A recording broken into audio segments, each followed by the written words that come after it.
Mad witch, mad witch, mad witch. Boo!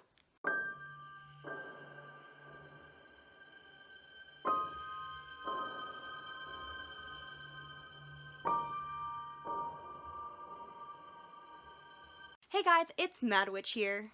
So we should start off this video by saying the first thing I found when I looked up Bloody Mary is the alcoholic beverage.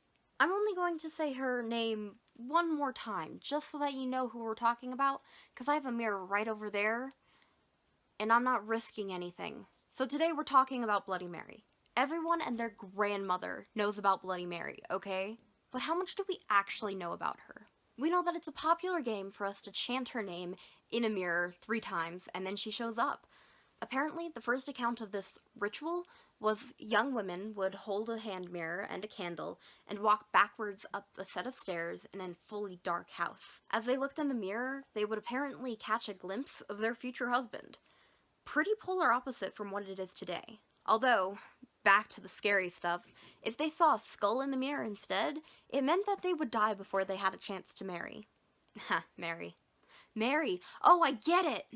Nowadays, you basically just stand in front of a mirror, chant her name a couple of times with a candle in the dark, and then you see her face. I'm not sure exactly why someone would do that. A legend that I personally heard about Bloody Mary is that she was a young lady in, I don't know, the 1700s, who was thought to have died. Keyword, thought to have. Is that a word? Thought to have. That's 3 words. Okay. I think there was a really big sickness going around at the time, plague, tuberculosis, something like that, and so she was buried. Around this time, it was customary to put a pipe in the ground in case they weren't actually dead so that they could breathe. Kind of horrible, kind of smart, I don't know, it depends how you look at it. And they would also have a bell attached to their hand in case they were alive and they could move. So, like, there was a string attached to their hand, it ran up through the pipe to ring a bell.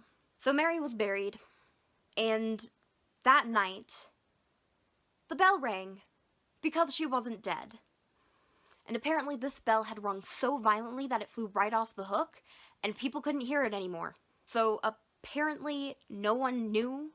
And then the next morning, her very distraught and mourning mother came to visit her grave, and she saw that the bell was off of the hook and lying on the ground.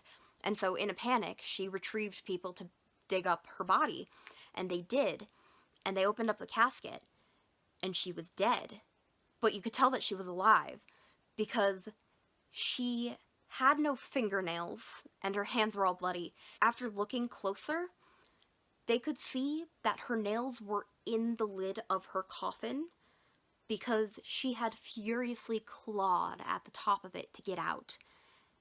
And then she died.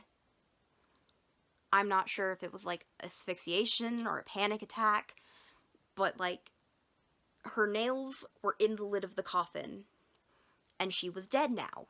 I'm not quite sure how that relates to her being summoned in a mirror. Another thing that people say is that if you summon her, she will crawl out through the mirror and scratch out your eyes. Some people believe that Mary's a witch. Honestly, at the end of the day, there's so many variations to this story that we don't really know what is true. All I really know is that I'm not going to find myself in a dark bathroom with a candle and a mirror anytime soon chanting her name.